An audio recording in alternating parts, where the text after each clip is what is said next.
செம்ம டயர்டில் போயிட்டுருக்கோம். இதுதான் நாங்கள் வீட்டுக்கு போகிற ரோடு. 2 ரூட் இருக்குது. ஒன்று அந்த கட்டுக்குள்ளே வரணும், இன்னொன்று ஸ்ட்ரைட்டாக வந்து கட் எடுக்கணும். அது ரொம்ப ஒரு சிங்கிள் வண்டி போகிற மாதிரி தான் இருக்கும். அதனால நாங்கள் அதில் வரதில்லை. மேக்ஸிமம் இதில் தான் வந்துட்டுருக்கோம். ஆக்சுவலி ஆல்மோஸ்ட் எங்கள் வீட்டு பக்கத்தில் வரதுக்கு ஆயிடுச்சு. போயிட்டுருக்கோம். போயிட்டு இனி சமைக்கணும். இவன் ஒன்றும் செஞ்சும் தரமாட்டான். ஓகே காய்ஸ், அடுத்த வீடியோவில் வீடை காட்டுறோம். Bye guys. ஃபைனலி நாங்கள் வீட்டுக்கு வந்துட்டோம். தம்பி வண்டி ஸ்டாப் பண்ணிட்டான். இனி நாங்கள் அடுத்து வீட்டுக்கு தான் போகணும். இதுதான் எங்கள் ஏரியா.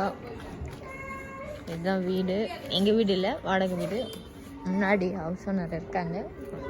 பார்த்தீங்களா, இவர் தான் ஹவுஸ் ஓனர். வாங்க வீடு அப்படியே போனால் கடைசியில் தான் நம்ம ரூம் இருக்கும். இங்கே ஒரு வீடு இருக்குது, இந்த சைடு ஒரு வீடு இருக்குது, கடைசியில் தான் எங்கள் வீடு இருக்குது. ஆல்மோஸ்ட் வீட்டுக்கு வந்துட்டும். இதுதான் எங்கள் வீடு. எங்கள் வீடு இல்லை, வாடகை வீடு. காய்ஸ் பாருங்க, இவங்க என்னமோ ஹெல்மெட்டுக்கே ஓனர் மாதிரி நின்றுட்டுருக்காரு. பார்த்தீங்களா, ஹெல்மெட் ஓனர் கூட ஒரு கையில் தலையில் ஒன்று கையில் ஒன்று வாழ்கிறாங்க. பார்த்தீங்களா, கடைசியில் நம்ம வீட்டுக்கு வந்துட்டோம். இதுதான் என்னோட இடம். இப்போ பார்த்தீங்கன்னா 10 மணிக்கு இந்திய காலத்தில்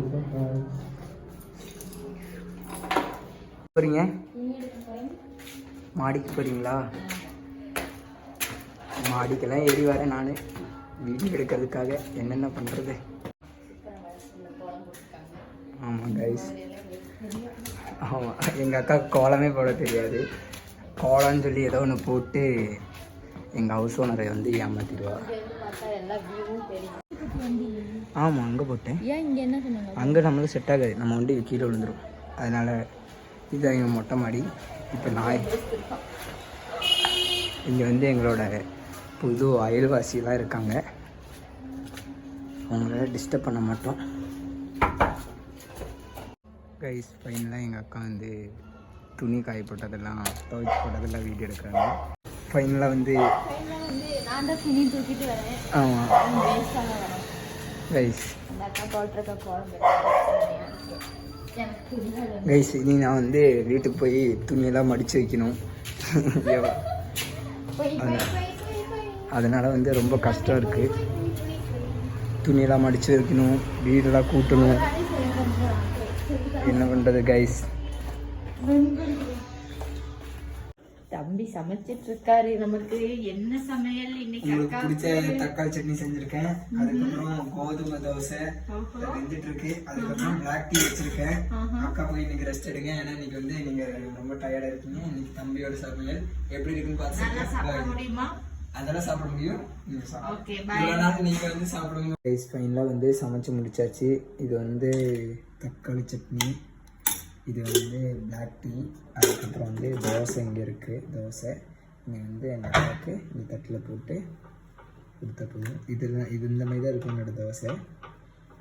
அதெல்லாம் எங்கள் அக்கா அட்ஜஸ்ட் பண்ணி சாப்பிட்டுக்குவோம். அதுக்கப்புறம் கொஞ்சம் சட்னி கையில் கொண்டு போய் கொடுப்போம். இந்தாங்க, சாப்பிட்டு எப்படி இருக்குன்னு சொல்லுங்க.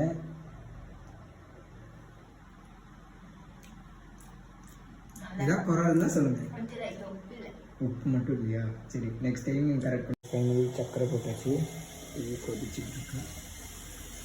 ஏன்னா நாங்கள் எப்பயுமே தோசை சாப்பிடும்போது பிளாக் டீ குடிப்போம்.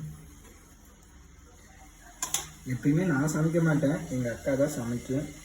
இன்னைக்கு எங்கள் அக்காவுக்கு ரொம்ப டயர்டாக இருக்குண்ணா. சரி ஓகே, நான் சமைச்சு தரேன்னா.